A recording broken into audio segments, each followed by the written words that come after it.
Hello viewers, আসসালামু আলাইকুম। Hope you are well. I am also well. তো গতদিন তোমাদের সাথে একটা ভিডিও শেয়ার করেছিলাম, সেটাতে আমি একটা গল্প বলেছিলাম। গল্পটা তোমাদের সবারই অনেক পছন্দ হয়েছিল, তো সেরকমই একটা ভিন্ন টাইপের গল্প নিয়ে আজকে তোমাদের মাঝে হাজির হয়েছে। গল্পটা হচ্ছে একটি রহস্যময় ফোন কল, অর্থাৎ একটি ফোন কলের জীবনী নিয়ে আজকে তোমাদের কাছে তুলে ধরছি। অনেক রাত হয়ে গিয়েছিল। আমি আমার আসন্ন পরীক্ষার জন্য প্রস্তুতি নিচ্ছিলাম। আমার পরিবারের সকলেই ঘুমাচ্ছিল। হঠাৎ করে আমার ফোন বাজলো এবং নাম্বারটি ছিল অপরিচিত। আমি ভয় যে কল করেছে তার সাথে কথা বলতে চেষ্টা করলাম, কিন্তু সে নীরব রইল। আমি বারবার তাকে জিজ্ঞেস করলাম, আপনি কে?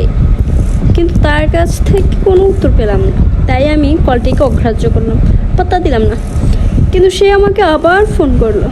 আমার হৃদস্পন্দন বাড়তে শুরু করলো। আমি ভয় কাটানোর চেষ্টা করলাম। আমি ফোন ধরলাম। প্রথমে সে আমার প্রশ্নের উত্তর দিল না। পরবর্তীতে রহস্যময় কণ্ঠে সে আমাকে বলল, আমি তোমাকে চিনি। আমি তোমার শৈশবের বন্ধু। তুমি আমাকে ভুলে গেছো? কিন্তু আমি তোমাকে ভুলিনি।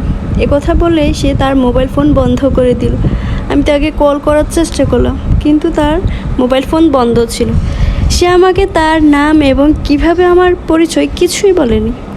তার রহস্যময় কথাবার্তার কারণে আমি পড়ে মনোযোগ দিতে পারলাম না। আমি আসন্ন পরীক্ষার জন্য ভালোভাবে প্রস্তুতি নিতে পারলাম না। এমনকি তার রহস্যময় কলের জন্য আমি ঠিকমতো ঘুমাতেও পারলাম না।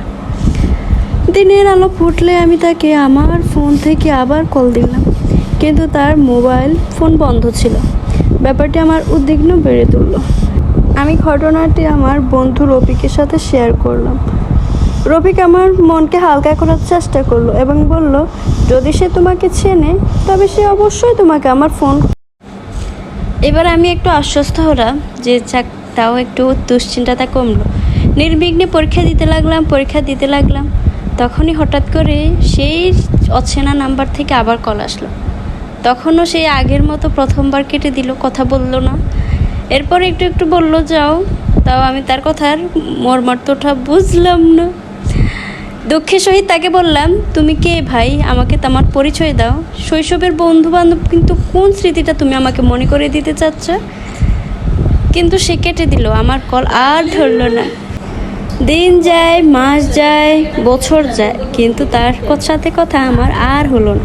বন্ধুরা, এভাবেই যেতে থাকে জীবন, কিন্তু ওর সাথে আর কখনোই কথা হলো না, আর ওর পরিচয়টুকুও নেওয়া হলো না। তো ভিউয়ার্স, কেমন লাগছে আমার নতুন গল্পটা? আশা করি আপনাদের ভালো লাগছে। এভাবেই নতুন গল্প পেতে আবারও আমাদের সাথে থাকবেন। আমাদের চ্যানেলটিকে সাবস্ক্রাইব